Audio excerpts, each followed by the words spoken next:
बिस्मिल्लाह रहमान रहीम, अस्सलाम वालेकुम।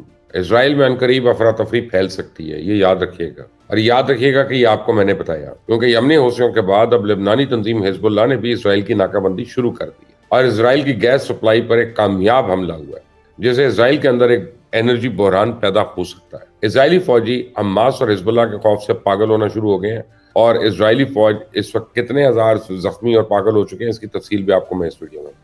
गुज़िश्ता चंद घंटे इजरायली फौज के लिए इंतहाई बुरे साबित हुए, जिसमें हमास ने जबरदस्त कम बैक करते हुए दर्जनों इजरायली फौजियों को अगले जहान भेज दिया हिसाब किताब के लिए। इस्लामी दुनिया की वाहिद न्यूक्लियर पावर पाकिस्तान ने इसराइल के खिलाफ जबरदस्त कदम उठाया है, जिससे इसराइल की परेशानी में सख्त इजाफा हो रहा है। अमेरिका इस वक्त इसराइल को लेकर बहुत ही परेशान है। अमेरिका ने इसराइल से मुतल्लिक अपनी पॉलिसी को रिविजिट करना शुरू कर दिया। उसके बाद अमरीकी वजीर खारजा ने फलस्तीन की हिमायत में एक अहम ऐलान कर दिया। तो तकरीर जो है अमेरिकन प्रेसिडेंट जो बाइडन की और नारे फलस्तीन जिंदाबाद के अमरीका में पेश होने वाले दिलचस्प वाकयात हैं, वो भी मैं आपसे शेयर करूंगा। इससे पहले के बात को आगे बढ़ाएं, अगर आपने अभी तक इस चैनल को सब्सक्राइब नहीं किया तो प्लीज कर लें, बेल आइकॉन को जरूर प्रेस करिएगा ताकि हर आने वाली वीडियो आपको बर वक्त मिल सकती है।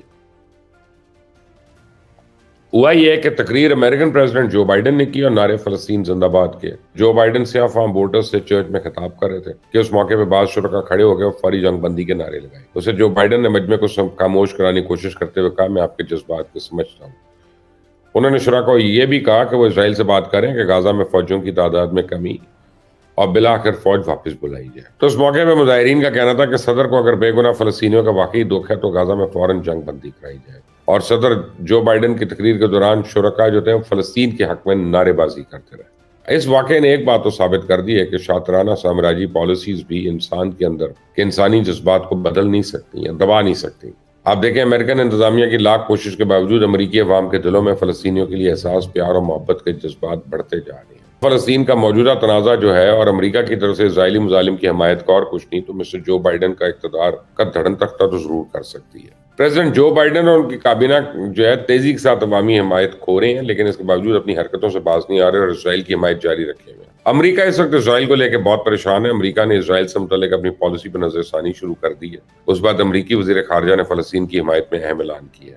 दौरा मशरिक़ वस्ता पे इसराइली हुकाम से मुलाकातों के बाद अमेरिकन वजीर खारजा ने अपने बयान में कहा, गाजा जंग का जल्द खात्मा होना चाहिए। ताहम इसराइली मकसद हासिल होना भी अहम है ताकि 7 अक्टूबर जैसा दोबारा हमला ना हो सके। तो अमेरिकन वजीर खारजा ने कहा कि आलमी अदालत में जहां भी जनूबी अफ्रीका की इसराइल के मुखालिफ दरखास्त अमन कोशिशों से तवज्जो हटाना है। इजरायली वज़ीर आज़म से मुलाकात में गाजा में शहरियों का जानी नुकसान कम करने और फलस्तीनी रियासत के क़याम की ज़रूरत पर जोर दिया। तो अमेरिकन इंतजामिया के कौल फेल में बहुत तजाद है। यही वजह है कि बहुत सी मुलाकातों के बावजूद अमरीकी और अरब हुक्काम जो है गाजा के हवाले से किसी भी नतीजे तक नहीं पहुंच सकते। एक तरफ अमरीका जंग बंदी की बात करता है, दूसरी तरफ इसराइल को असला भी सप्लाई करता है। तो एक तरफ अमरीका खिते में जंग के खात्मे की तमन्ना का इजहार करता है, दूसरी तरफ इसराइली मुजालिम की हिमायत भी हो रही है। तो अमेरिका की पॉलिसी जो है वो हाथी के दांत खाने और दिखाने जैसी हो चुकी है, जिसने आलमी सतह पर अमरीका के इमेज और असर रसूख को जबरदस्त नुकसान पहुंचाया। इस्लामी दुनिया की वाहिद न्यूक्लियर पावर पाकिस्तान ने इसराइल के खिलाफ जबरदस्त कदम उठाया, जिससे इसराइल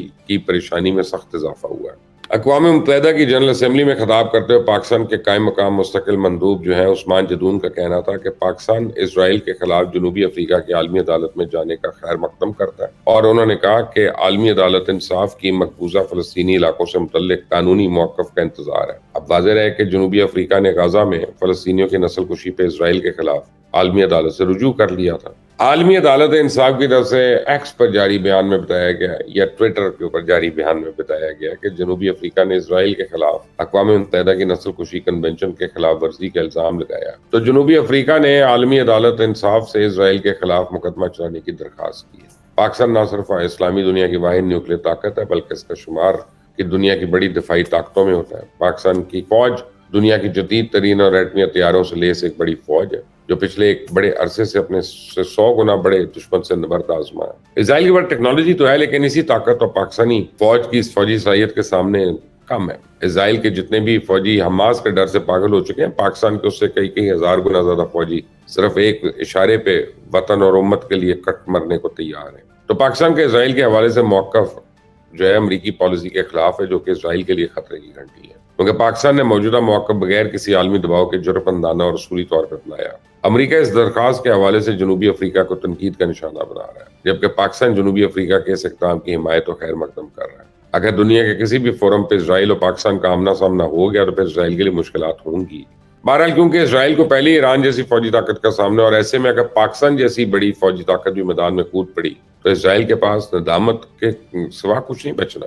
اسرائیلی فوجی جو حماس اور حزب اللہ کے خوف سے پاگل ہونا شروع ہو گئے، اور اسرائیلی فوج کے اس وقت کتنے ہزار فوجی پاگل ہو چکے ہیں، زخمی ہو چکے ہیں، میں آپ کو بتاؤں گا اس کی تفصیل۔ ایک بڑی حیران کن رپورٹ ہے، اعداد و شمار جاری ہوئے اور ان کو اسرائیل نے بھی تسلیم کیا ہے کہ کم و بیش 10,000 اسرائیلی فوج حماس اور حزب اللہ کے خوف سے پاگل ہو چکے ہیں۔ اسرائیلی فوج کی ٹوٹل تعداد کم و بیش 4,65,000 ہے، جس سے 1,65,000 ایکٹیو پرسنل ہے۔ ان ایکٹیو پرسنل میں سے بھی 25,000 زخمی اور 10,000 زیادہ ذہنی مریض ہو چکے ہیں۔ یہ وہ اعداد و شمار ہیں جو اسرائیل کی طرف سے جاری کیے گئے ہیں، جبکہ حماس اور دیگر تنظیموں کی جانب سے جاری کردہ اعداد و شمار تو اس سے بہت زیادہ ہے۔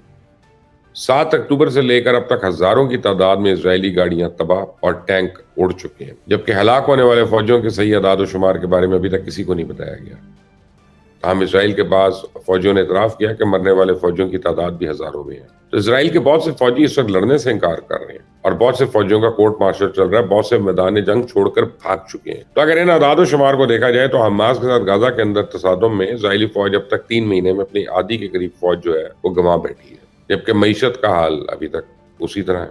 یمنی حوثیوں کی کارروائیوں کے بعد اسرائیل میں کھانے پینے کی اشیاء کا بحران ہوتا جا رہا ہے، قیمتیں آسمانوں سے باتیں کر رہی ہیں، پوری ریاست کا کاروبار ٹھپ پڑا ہوا ہے۔ دنیا کی کوئی بھی کمپنی اس وقت اسرائیل سامان بھیجنے کو تیار نہیں ہے۔ ریڈ سی میں جگہ جگہ یمنی حوثیوں نے ناکے لگائے ہوئے ہیں اور ایک سوئی تک اسرائیل نہیں جانے دے رہے۔ تو اسرائیلی معیشت، کاروبار اور دفاع اس وقت وینٹیلیٹر پہ ہے، جسے امریکہ آکسیجن فراہم کر رہا ہے اور اسی آکسیجن کے سہارے وہ سانس لے رہی ہے، جبکہ دوسری طرف لبنانی تنظیم حزب اللہ اور اسرائیل کے درمیان کشیدگی مسلسل بڑھتی جا رہی ہے۔ حزب اللہ نے اپنی تازہ کارروائیوں میں اسرائیل کے گیس کے ذخائر اور سپلائی کو ڈرون طیاروں کے ذریعے کامیابی سے نشانہ بنایا، جس بعد اسرائیل کو گیس کی سپلائی بری طرح متاثر ہوئی ہے۔ یاد رہے کہ گزشتہ روز اسرائیلی حملے میں حزب اللہ کے سینئر کمانڈر کی شہادت کے حزب اللہ نے اسرائیل پر حملوں کا سلسلہ تیز کر دیا، اور اب حزب اللہ کی جانب سے یمنی حوثیوں کی طرح اسرائیلی سپلائی لائن اور انفراسٹرکچر کو بھی نشانہ بنانے کا سلسلہ شروع ہو چکا ہے۔ تو حماس نے غزہ کے اندر ایک تازہ کارروائی کی جس میں درجنوں اسرائیلی فوجیوں کے ہلاک اور زخمی ہونے کی اطلاعات بھی ملی، اور فلسطینی تنظیم کے سربراہ نے اپنے پیغام میں غزہ کے اندر ثابت قدمی اور مزاحمت کا اعادہ کرتے ہوئے کہا کہ جب تک اسرائیل مظلوم فلسطینیوں کے خلاف اپنی کارروائیاں بند نہیں کرے گا، امن معاہدہ نہیں ہو سکتا۔ اگر آپ کو یہ ویڈیو اچھی لگی ہے تو اس کو لائک کریے گا، شیئر کریے گا، اپنے دوستوں کو بھی بتائیے گا تاکہ ان کو بھی پتا چلے کہ اب یہ غزہ کی جنگ کس حد تک پہنچ گئی ہے۔ انٹل نیکسٹ ٹائم، اللہ حافظ۔